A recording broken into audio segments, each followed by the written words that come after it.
Më shumë se 45.000 libra vetëndihmues publikohen çdo vit. Mbi 200.000 podcaste mbi kategorinë e zhvillimit personal. Por po sikur t'ju thoja se të gjitha zbehen në krahasim me zhvillimin shpirtëror që mund t'ju jap në jetën tuaj dhe besimin tuaj një libër i vogël. Vetëm 6 kapituj, 2000 fjalë dhe 20 minuta nga koha juaj. Përsëri ndikimi i tij zgjat një jetë të tërë. Ai shpjegon në mënyrë të përmbledhur dhe të fuqishme se çfarë do të thotë të besoni dhe si të zbuloni thirrjen e Perëndis për ju, si të gjeni qëllimin, të kapërceni pengesat, të lidheni me të tjerët, të gjeni jetën që doni, të duroni vështirësitë, të përjetoni plotësinë e jetës. Dashurinë pa kufi dhe përfundimtarja, të jeni ai ndjekës i Krishtit që gjithmonë keni dashur të jeni. Bashkohuni me mua në fjalën e Perëndis teksa gjejmë rrugën e vërtetuar për të ndërtuar besimin që lulëzon, ndikon dhe duron. Një besim që tregohet me sjellje. Gjithçka fillon me librin e Efesianëve. Pas pak në moment vendimtar.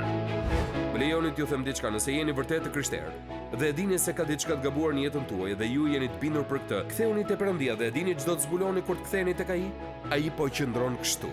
Ai do që ju të ktheheni, ai ju do, ai është ati juaj. Faleminderit që po ndiqni moment vendimtar dhe tani po ju lë me doktor Jeremia dhe mesazhin e tij.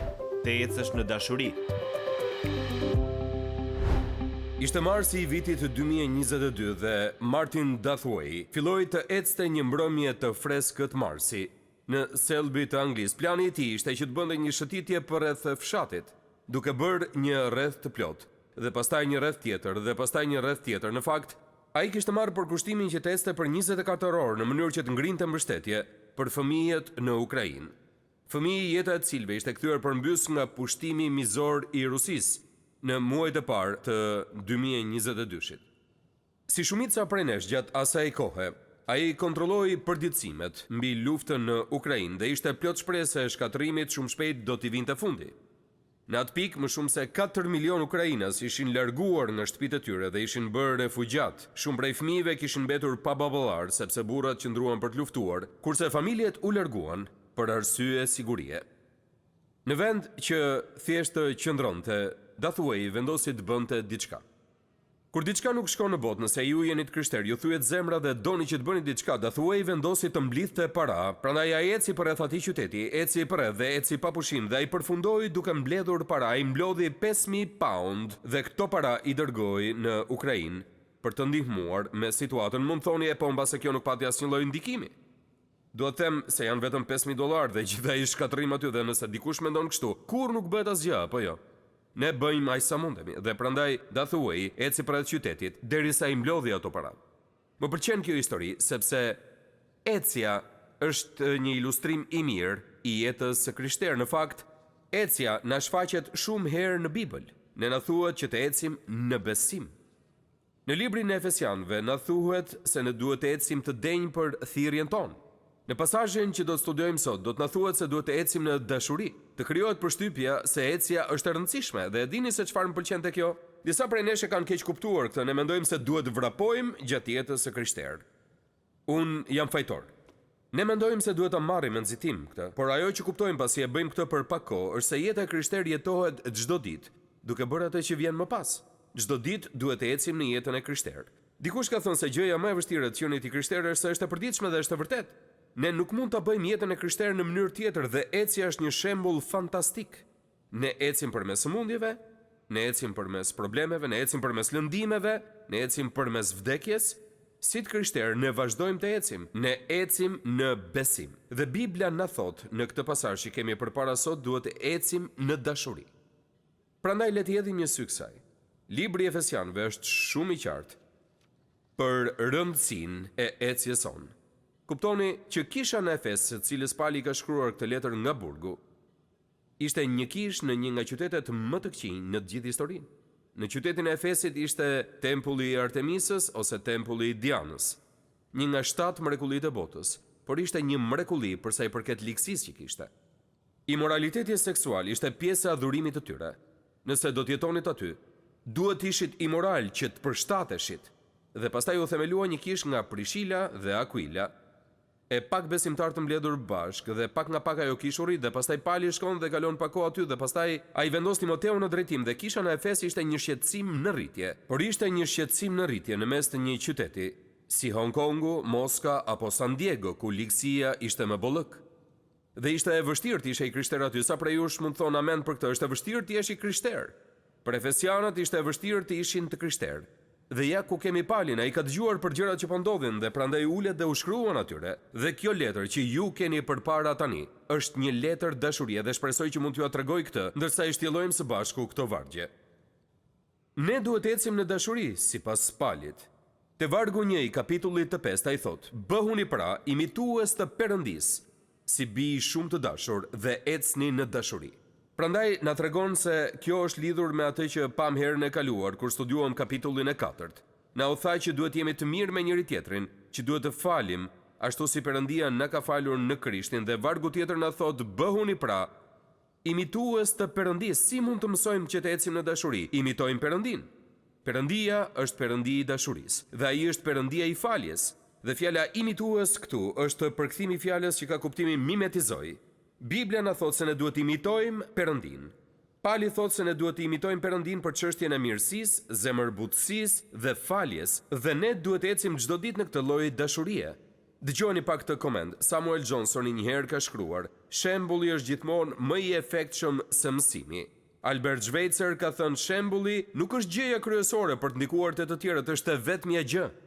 Fëmijët bëhen si prindrit, kishat bëhen si pastorët, studentët bëhen si mësuesit dhe të gjitha për shkak të fuqisë së shembullit. Mund mos ketë fuqi më të madhe në këtë tokë për të ndryshuar sjelljen e të tjerëve, sesa të ndiqet shembulli i dikujt, dhe këtu Pali po thot se ne duhet jemi imitues të Krishtit. Bëhuni imitues të Perëndis. Biblia thot se një ditë ne do të jemi si ai. A e keni lexuar atë histori? Biblia thot se një ditë ne do të bëhemi si ai, sepse ne do ta shohim atë ashtu siç ai është. Por ndërkohë ne duhet bëhemi gjithnjë më shumë si ai çdo ditë në udhtimin ton drejt parajsës. Pietri na jep të njëjtin mësim. Ai thot: "Si bij të bindur, mos ju përshtatni lakmive të mëparshme, kur ishit në padijen tuaj. Por ashtu si është i shenjtë ai që ju thirri, të jini edhe ju të shenjtë në gjithë sjelljen tuaj, sepse është shkruar: Jini të shenjtë sepse unë jam i shenjtë. Bëhuni si unë." Pra ne bëhemi imitues të Perëndis kur e lexojmë fjalën e tij dhe zbulojmë se kush është ai dhe si është ai. Pastaj, përmes frymës së shenjtë, ne lutemi që këto tipare të formohen në jetën tonë, që ne të bëhemi më shumë si Ati ynë. Ky duhet të jetë qëllimi i çdo besimtari, që të bëhet si Ati i tij. Kur ne imitojmë Atin ton, ne do të ecim në dashuri. Një Gjoni thot: "Ai që nuk ka dashuri nuk e ka njohur Perëndin, sepse Perëndia është dashuri." Kur ne ecim në dashuri, ne po imitojmë Atin ton. Kur ne i falim të tjerët, ashtu siç jemi falur dhe ne po imitojmë Atin ton. Nëse ndjekim arsyetimin e Palit në kapitullin e 4, ne fillojmë të kuptojmë që ne po ecim në dashuri kur ne falim njëri tjetrin. Kjo është ideja e letrës Efesianëve. Dhe prandaj pyetja që duhet i bëjmë vetes sot në fillim të kësaj bisede është kjo: apo ecim në falje, apo e falim njëri tjetrin ashtu si Perëndia na ka falur neve? Ky është mesazhi i parë i Palit. 1 Pietri 4:8 thot: "Dhe të keni para së gjithash një dashuri të madhe për njëri tjetrin, sepse dashuria do të mbulojë një shumicë mëkatesh." Mateu thot: "Sepse nëse ju a falni njerëzve gabimet e tyre, Ati juaj qiellor do t'ua fal edhe juve, por nëse nuk u falni njerëzve gabimet e tyre, as Ati juaj nuk do t'ua fal juve gabimet tuaja." Thirrja është të ecim në dashuri. Tani vini re shembullin për këtë. Në vargun 2 na thuhet: "Edhe ecni në dashuri, sikurse edhe Krishti na deshi dhe e dha veten e tij për ne, si ofertë e flijim Perëndis, si një parfum errëmirë." Shkrimi na thot se Perëndia është dashuri, që do të thotë se Jezusi është përkufizimi i mishërimit të dashurisë.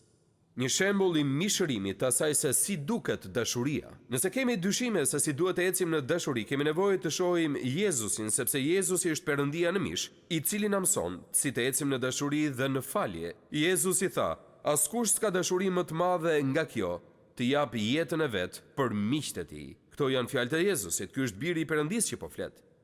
Biblia thot: "Sepse ndërsa ishin akoma pa forcë, Krishti vdiq në kohën e tij për të paudhët por Perëndia e tregon dashurinë e tij ndaj nesh në atë që kur ende ishim mëkatar, Krishti vdiq për ne, në fakt ndërsa ishim armiq u pajtuam me Perëndinë nëpërmjet vdekjes së birit të tij. Dhe prandaj mesazhi i Palit është ashtu si Zoti ynë me sakrificë dha jetën e tij për ne, edhe ne me sakrificë duhet t'i japim jetën tonë për njëri tjetrin. Kur ne jetojmë në një mënyrë kaq me dashuri dhe false, Bibla na thotë se jemi si një parfum errmir për fronin e qiellit. Ne i dërgojmë parfum errmir fronit të Perëndisë. Vras mendje nëse kjo e përshkruan jetën time, nëse përshkruan jetën tuaj. Sepse kuptoni që Pali tani do të na tregojë se ndërsa ekziston një ecje në dashuri, kemi edhe një ecje të rrem në dashuri. Kjo është diçka shumë e shëmtuar, por më ndiqni pak.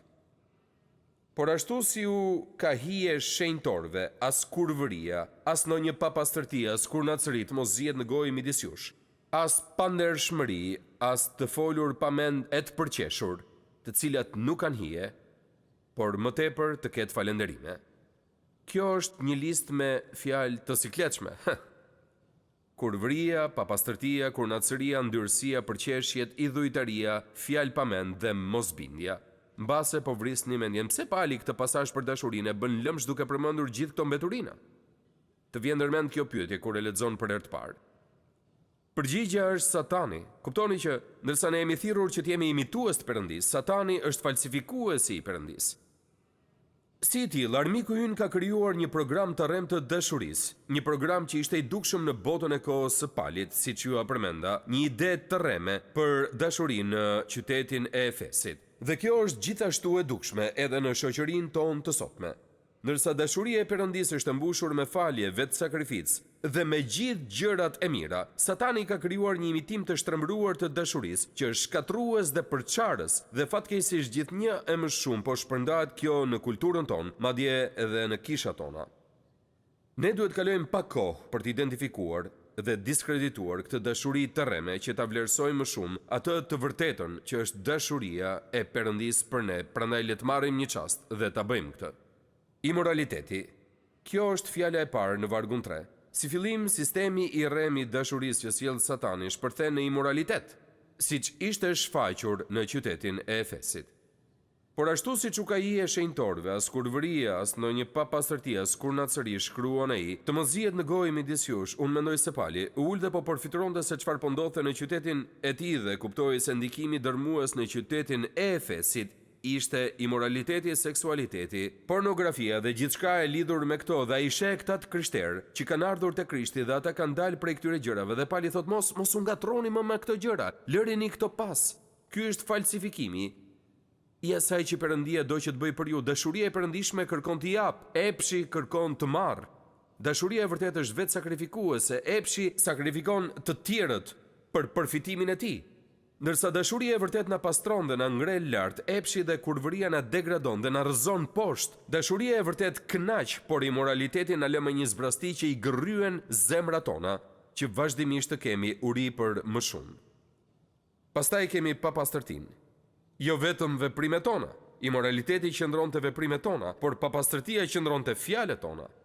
I pari ka të bëjë me ecjen tonë, i dyti ka të bëjë me fjalët tona, dhe Pali thot, ajo që thoni dhe mënyra si e përdorni gojën është vërtet diçka kritike nëse pretendoni se jeni të krishterë. Efesianëve 5:4 thot, as pa ndershmëri, as të folur pa mend, e të përqeshur, të cilat nuk kanë hije, por më tepër të ketë falënderime. Pali tani kalon nga imoraliteti te pandershmëria. Pandershmëria është një fjalë pistë ose vulgare. Ky është një term që nënkupton diçka të pahishme apo të turpshme. Në fakt, Pali e përdor sërish këtë fjalë në vargun 12, pikërisht në këtë kapitull, sepse ato që bëjnë ata në fshehtësi është turp edhe të thuhen. E folur pa mend vjen nga një fjalë greke që mund të përkthehet palaçollëk. Janë budallallëqet që shohim aq shumë në televizor dhe në filma ditët e sotme. Dhe pastaj të përqeshurat përshkruajnë idenë që të marrësh diçka që është për mirë dhe ta kthesh përmbys për të bërë diçka të keqe. Idenë e një fjalimi apo gjërave të tjera që i kthejmë në shaka pa krip thjesht për t'u argëtuar. Pali thot se fjalë të tilla nuk janë të përshtatshme për ndjekësit e Krishtit. Ne duhet të njihemi për të folur me hir dhe për fjalë falënderimi. E kuptoni se çfarë po thot ai, po përpiqet që t'i ndihmojë ata besimtarë në Efes dhe gjatë gjithë historisë së kishës. Gjithashtu edhe ne që të kuptojmë se kur themi se jemi të krishterë, te ne ka një ndryshim të madh dhe nuk mund ta përfshijmë edhe jetën e vjetër në këtë. Nuk mund të themi gati jam i krishter, po më pëlqejnë disa nga gjërat e vjetra dhe i përzjejmë bashk. Pali thot jo, as nuk duhet i përmendim, as nuk duhet i diskutojmë.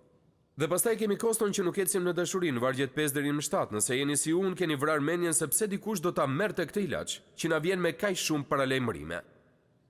Ndonjëherë në fakt është si të dëgjosh të gjitha ato paralajmërime në një reklam në televizor për ndonjë lloj ilaçi. Sado çmenduri që na duken këto paralajmërime, sa mendojmë se gjërat që mund na shkaktoj ilaçi mund të jenë më të këqija se smundja që kam, për cilën në fakt unë po e marr këtë ilaç. Nuk duam të rrezikojmë, por nuk mund t'i lejojmë paralajmërimet që të kenë reputacion të keq. Sado çmenduri që janë disa prej tyre, ne kemi nevojë për paralajmërime në jetën tonë. Shenjat paralajmëruese në rrugë na informojnë se çfarë kemi përpara, shenja paralajmëruese një semafori, e një kthese apo një rrugë që kalojnë kafshë, këto shenja na ndihmojnë, na ruajnë nga dëmtimet ose madje edhe nga vdekja dhe në autostradën shpirtërore. Të gjitha këto janë shenja rreziku dhe këto shenja na paralajmërojnë për jetën tonë shpirtërore. Pse është e rëndësishme kjo? Pse është diçka që duhet ta diskutojmë për shkak të vargut 5, ja se çfarë thuhet. Të dini në fakt këtë, asnjë kurvar, ose i ndyr, ose kurnac, i cili është idhujtar, nuk ka ndonjë trashëgim në mbretërinë e Krishtit dhe të Perëndisë. Kjo është rënd. Dhe këtu në vargun 5, Pali përdor 3 nga fjalët që ka përdorur më parë, por shton edhe një të katërt për të përshkruar idhujtarinë. Dhe na kujton që miq më dëgjoni me kujdes tani që të mos e kuptoni gabim. Njerëzit që karakterizohen nga këto gjëra nuk janë besimtar. Ai nuk po thot se nëse dikush bën ndonjë nga këto mëkate, ai nuk është më besimtar. Ajo që po thot ai është kjo, ne nuk mund të jemi fëmijë të Perëndisë dhe të jetojmë si fëmijë të djallit. Kjo është një panoram e pamundur dhe do t'ju tregoj se pse. 2 Korintasve 5:17 thot: "Prandaj nëse dikush është në Krishtin, ai është një krijesë e re, gjërat e vjetra kanë shkuar, ja të gjitha gjërat u bën të reja." Ne nuk mund të jemi të krishterë të rinj me jetë të vjetër. Nuk është e mundur. Titi 2:11 dhe 12 thot sepse hiri shpëtues i Perëndis ju shfaq gjithë njerëzve dhe na mëson të mohojmë pabesin dhe lakmit e botës, sepse ne rrojmë me urtësi, me drejtësi dhe me perëndishmëri në këtë jetë. Të krishterët nuk janë të pamëkat, por të krishterët mëkatojnë më pak. Apo më dëgjoni? Është diçka e fuqishme të mendosh se jo. Asnjë prej nesh nuk do të shkojë në parajs duke mos mëkatuar më pasi bëhemi të krishterë. Kjo nuk është e mundur, sepse ne kemi ende natyrën e vjetër dhe e dim këtë. Por mos e përdorni këtë si një justifikim për të mos u përpjekur të jeni të shenjtë. Biblia na thotë se ne nuk jemi të pamëkat, por ne duhet mëkatojmë më pak nëse Jezus Krishti është shpëtimtari ynë dhe fryma e shenjtë, emri i dytë i cilit është i shenjtë, jeton në zemrën tonë apo jo. Prandaj të krishterët duhet të jenë më të mirë se njerëzit që nuk janë të krishterë dhe këtë po na thot Pali këtu dhe këtë po na e thot edhe neve. Mos e gënjeni veten që jeni të krishterë nëse ende po jetoni siç keni jetuar përpara se thoshit se jeni të krishterë. Kjo nuk është e mundur. Biblia thot se kur ne rilindim, fryma e shenjtë vjen për të jetuar brenda nesh, për të na bindur për mëkat. Sa prej jush e dinë se si është kjo? Ne as nuk e dinim se disa prej gjërave që bënim ishin gabim derisa u bëm të krishterë dhe fryma e shenjtë filloi të na paralajmëronte, apo jo? Dhe krejt papritur kemi thënë, wow, po, kjo nuk është e drejtë. Nëse Krishti nuk po na ndryshon jetën, nëse nuk po bëhemi një krijesë e re, nëse gjërat e vjetra nuk po ikin dhe gjërat e reja nuk po vinë, nëse këto nuk janë diçka që po ndodh, nëse nuk mund gjejmë asnjë gjë të vogël në jetën tonë që është ndryshe nga sa ishte përpara se të bëheshim të krishterë, nuk është e mundur që ne të jemi të krishterë sepse kur vjen Krishti, ai vjen për të na ndryshuar. Dikush ka thënë se nëse jemi arrestuar, se jemi të krishterë, a ka prova të mjaftueshme për të na dënuar? Kjo është çështja. Në kohën e Palit, ai i pa të gjitha këto, ai i pa të ndodhnin në Efes. Ai pa njerëz që ndikoheshin vazhdimisht nga ligësia e atij qyteti dhe nga tempulli i Dianës, dhe gjithçka që ata kishin kaluar më parë dhe ndonjëherë e kishin gërshetuar të shkuarën me të tashmen dhe ai thotë jo, ju nuk mund të jeni të krishterë dhe të jetoni siç keni jetuar më parë. Nëse jemi të krishterë do të jemi të rinj. Ne jo gjithmonë do të jemi të rinj të përsosur në fillim, por pak nga pak do të arrijmë që të kthejmë kokën në jetën tonë. Gjatë një viti të ri dhe të themi, ka disa gjëra në jetën time që janë ndryshe nga sa ishin vitin e shkuar, të gjithë duhet jemi në gjendje ta themi këtë. Në kohën e Palit kishte disa njerëz në Kish që ishin ndikuar nga filozofët pagan, dhe ata mësonin se asnjë vepër fizike nuk mund ta dëmtonte shpirtin. Prandaj besimtari mund të vazhdonte të ishte në imoralitet seksual dhe të mos prishte marrëdhënien e tij me Perëndin. Efesianëve 5, 6 dhe 7 thot: askush të mos ju gënjej me fjalë të kota, sepse për shkak të këtyre gjërave vjen zemrimi i Perëndis mbi bijtë e mosbindjes, mos jini pra shok me ta. Unë nuk e di nëse e keni vënë re, se herë që shohim botën tonë të krishterë, gjejmë dikë që po predikon për më shumë tolerancë. Dua të them se kjo është kultura e botës që po depërton brenda kishës, njerëzit që kanë patur bindje për gjërat që janë nga Bibla që ne njohim, s'kemi pse të themi, nga ta di që është e drejtë, Perëndia thot se është e drejtë, nga ta di që është e gabuar, Perëndia thot kështu. Perëndia nuk po ndryshon mendje. Ai nuk u zgjua një mëngjes dhe tha: "O mirësi, kjo është një kulturë e re dhe unë duhet ju jap një version të ri të Biblës." Ai nuk na ka dhënë një version të ri, por ne kemi shumë shtrembërime të reja që po dalin dhe po thonë se ajo që dikur ka qenë e gabuar tani është e drejtë, sepse ne tani gjendemi në një kulturë tjetër. Dhe Perëndia nuk donte të thoshte këtë, dhe nëse e shohim, më vjen për të vjell nga këto.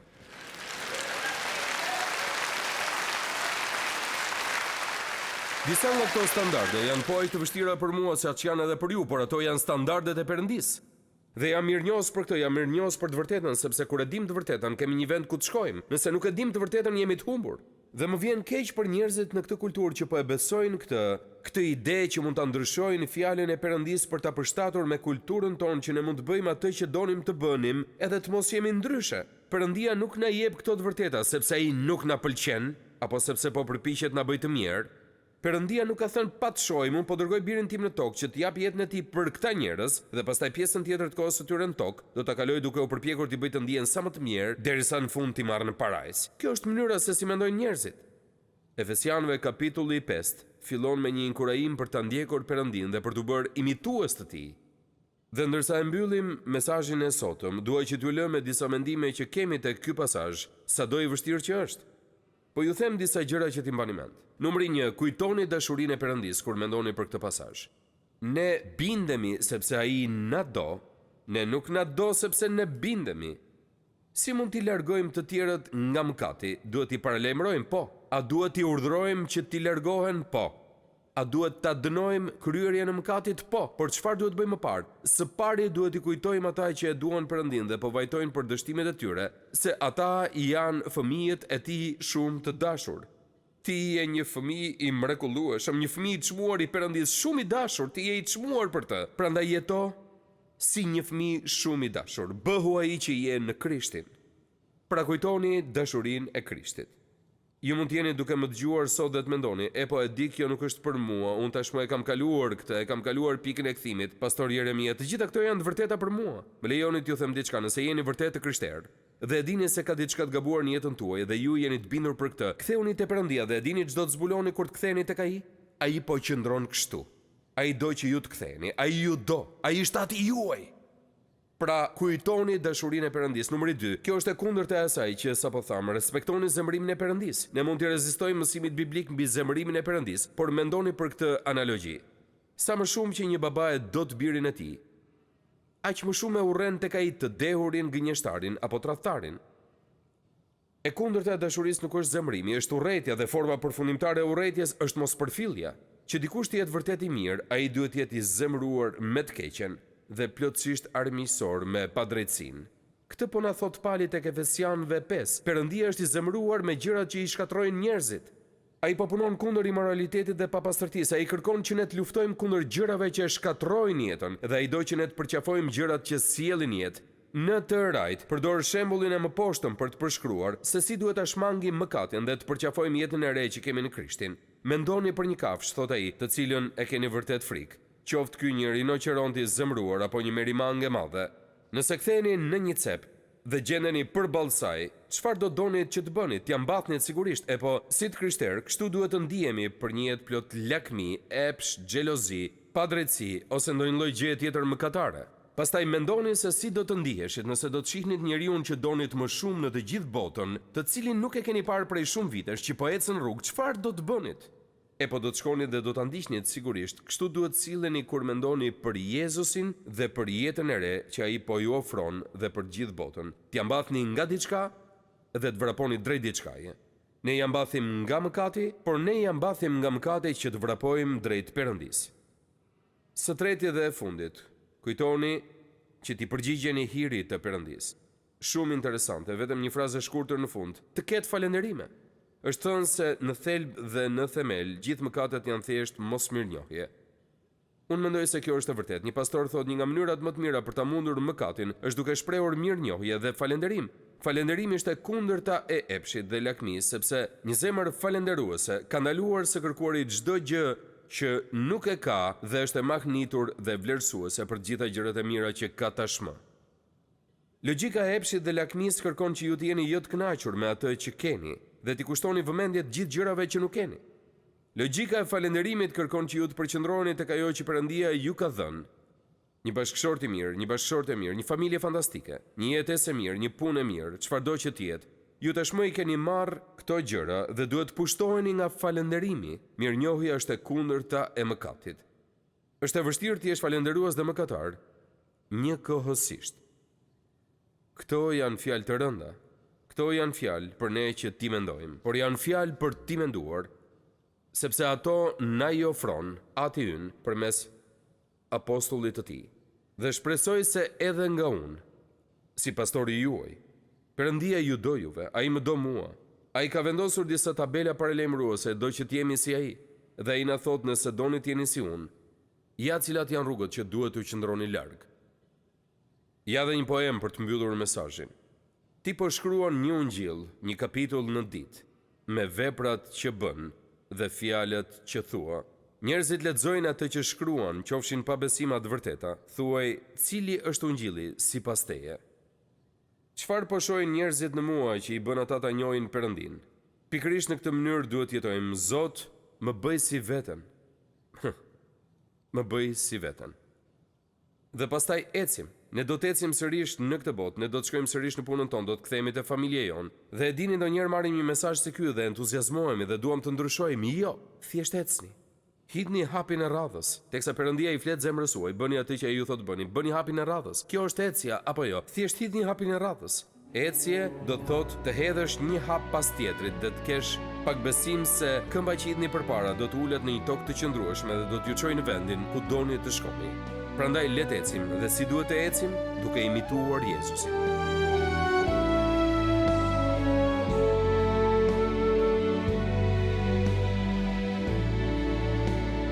Faleminderit që ishit me mua sot në moment vendimtar.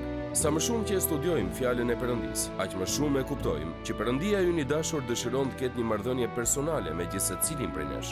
Nëse ju do doni që të filloni një marrëdhënie me të, hapi i parë është që të pendoheni për mëkatin tuaj dhe t'i kërkoni Jezus Krishtit që të bëhet Zoti dhe shpëtimtari juaj. Sapo ta merrni këtë vendim për të pranuar dhuratën e Perëndisë për shpëtimin, do të fillojë udhtimi juaj me Perëndin si një krijesë e re në Krishtin.